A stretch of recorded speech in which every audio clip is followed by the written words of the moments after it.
So we're at the Wild Kitchen, which is my underground dinner series. It's sort of this underground thing. I mean, it's the whole food movement that's happening with like food trucks and food carts, and this is kind of an offshoot of that, I think, that it makes it accessible, that it doesn't have to be that we have to go to an expert or in a certain space in order to have a culinary experience, that it's available to us all the time and with things that are around us in our everyday. The availability of these things are everywhere. This is the fried smelt with sea beans. Sea beans are everywhere when they're in season. And night smelt is the kind of fish that people don't eat very often, but it's super abundant and really delicious.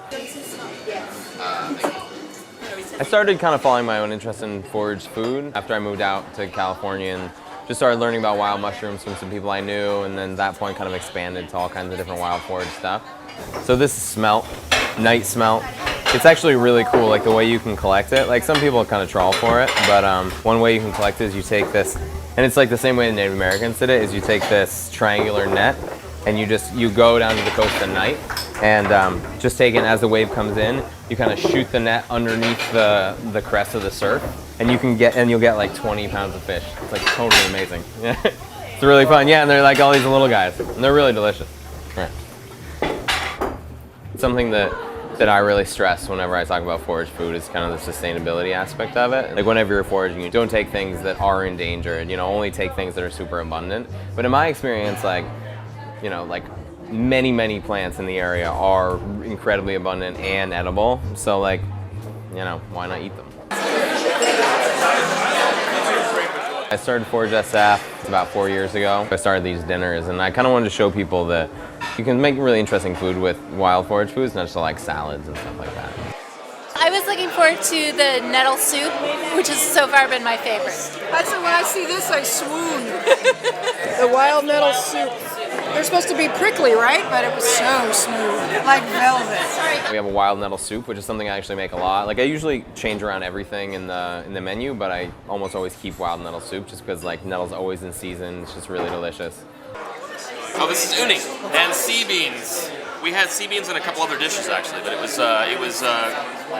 didn't know what they were actually at the beginning of the dinner, but it was quite delicious. So we had to look it up on Wikipedia. What did we learn? They grow near the water. They grow near the water. They're like asparagus. They're like asparagus. Wait, did we actually learn that they're like asparagus? So this is it, not fried. They grow in salt water, so they have like that really nice like crisp saltiness to them. I have some fabulous memories of things that I've wild foraged like throughout my life. Like I spent my high school in the Gulf Coast, and I've caught wild scallops, where you just catch them between your toes and you eat them like fresh out of the shell.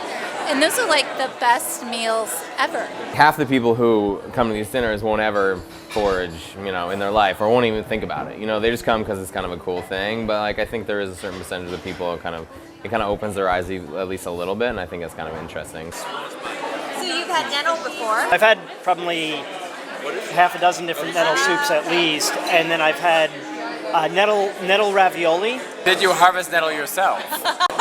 No, I haven't. I have not harvested my own nettle.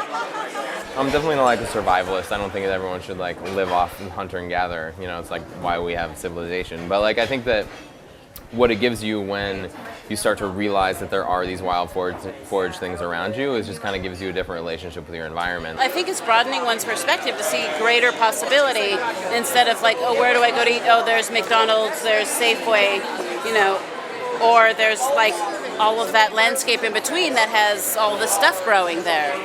It's tantamount to the idea of abundance, that these things are always there, and it's how we look at it, whether or not we see it as a possibility.